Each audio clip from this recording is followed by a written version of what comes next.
Hey guys, welcome back. It's cycle 3 and we're kicking off with forensic toxicology. So let's look at what forensic toxicology actually is. So forensic toxicology, so defining it, it is the science of detecting and identifying drugs and other poisons in your bodily fluids, tissues, and organs. So we're looking at not just drugs, but any chemical in bodily fluids, tissues, and organs. Okay, so looking specifically and narrowing down to drugs, all right, the definition of a drug is anything natural or synthetic that produces a physiological or a psychological effect in humans. Okay, so what is the role of the toxicologist in a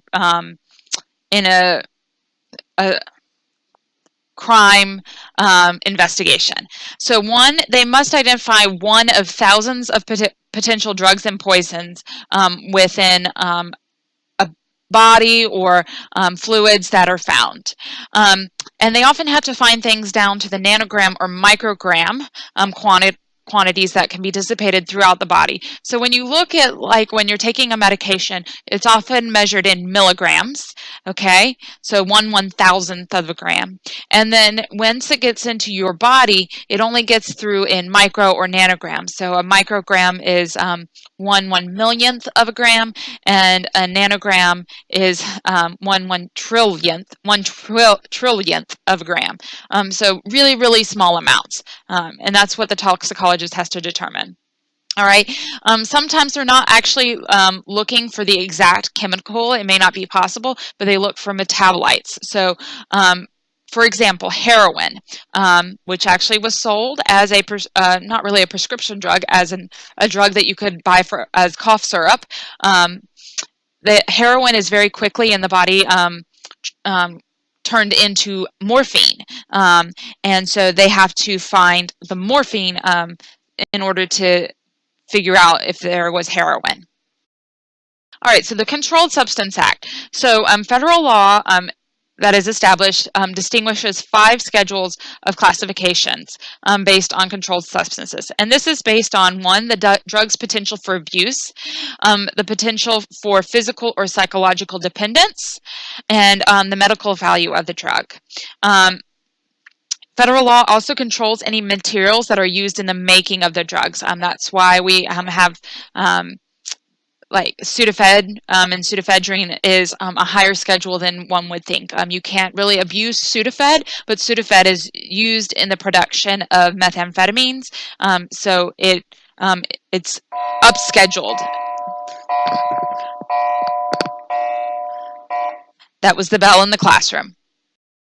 All right, drug schedule. So let's look at what these schedules are. So Schedule 1. So these are drugs with really high potential for abuse, and they are considered of no medical value. Even though if we look at this list, some of you are going to say, oh, there is medical value for some of these. It's arguable. So heroin, the potential for abuse is very high compared to its medical value. So heroin does have medical uses, but there are alternatives that are safer. LSD, ecstasy, marijuana, there's lots of arguments about marijuana. We're not going to get into them, but you need to know that those are Schedule 1 drugs. Schedule 1 drugs are considered completely illegal. Schedule 2, they have a high potential for abuse and addiction, but they have medical value within restrictions. So PCP, cocaine, actually has medical value. Amphetamines, so if you ever have to use an EpiPen, that's an amphetamine.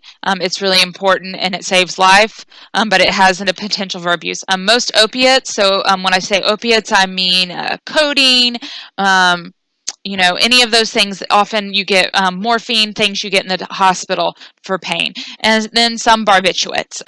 So, we're talking about like Ativan and things like that. All right, Schedule 3. These have less potential abuse, and they're acceptable for medical use. Some barbiturates, your Valium, those things. Codeine. Codeine has actually been scheduled up recently. It is now a Schedule 2 because it is an opiate, and we have an opiate epidemic. A lot of people are dying, so it is now considered a Schedule 2, not a Schedule 3. And then steroids, because there is the potential for abuse, but there is more medical use. All right, Schedule 4, low potential for abuse, and they're acceptable for medical use. And those are tranquilizers, well, Valium. Valium's actually Schedule 3, but it is a tranquilizer. Xanax and Librium. Most of those are Schedule 3 these days. They're very recently, within the last year, a lot of these have been what they say scheduled up. They go, and the reason is we have an epidemic with drug abuse. And last, we have Schedule 5. These are low potential for abuse, lowest potential for dependency. These are some opiates and non-narcotic. These are generally any of your prescription drugs that don't really have a risk of dependence. All right, toxicology procedure. So let's see what we do in toxicology. All right, we have screening and confirmation. So screening tests and confirmatory tests. All right, screening tests, they're quickly narrowed down to a certain number of possibilities, and this includes your color tests, your TLC, which we'll talk about, GC, and your immunoassays, and we'll get into what all that means. And then you have confirmatory tests. TLC means thin layer chromatography, not tender loving care, even though I feel that for you. Okay. Confirmatory tests or confirmation tests, they determine the exact identity of a substance, and that would be your GC mass spec combination. Okay. All right. So we're going to start talking about presumptive color tests. So what are the advantages and disadvantages of presumptive color tests? All right, so these tests are very simple and easy to identify unknown substances. No sophisticated equipment is needed for these color tests. They're very inexpensive. You get very quick results and analysis.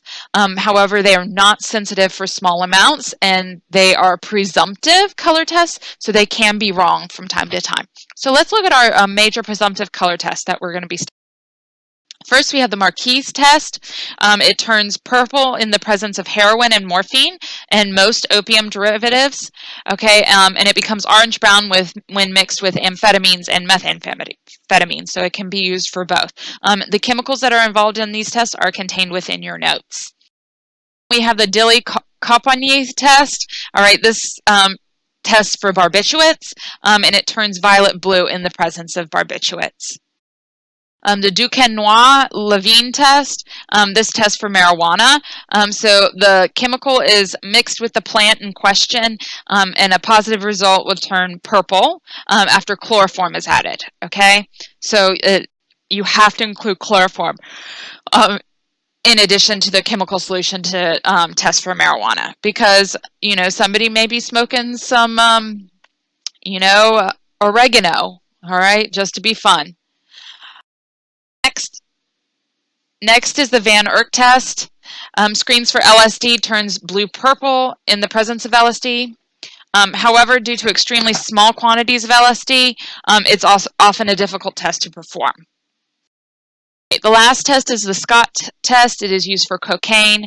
A cocaine powder will turn the cobalt thiocyanate blue, and then when you add hydrochloric acid, the blue turns to pink, and when you add chloroform, it will turn blue in the chloroform layer.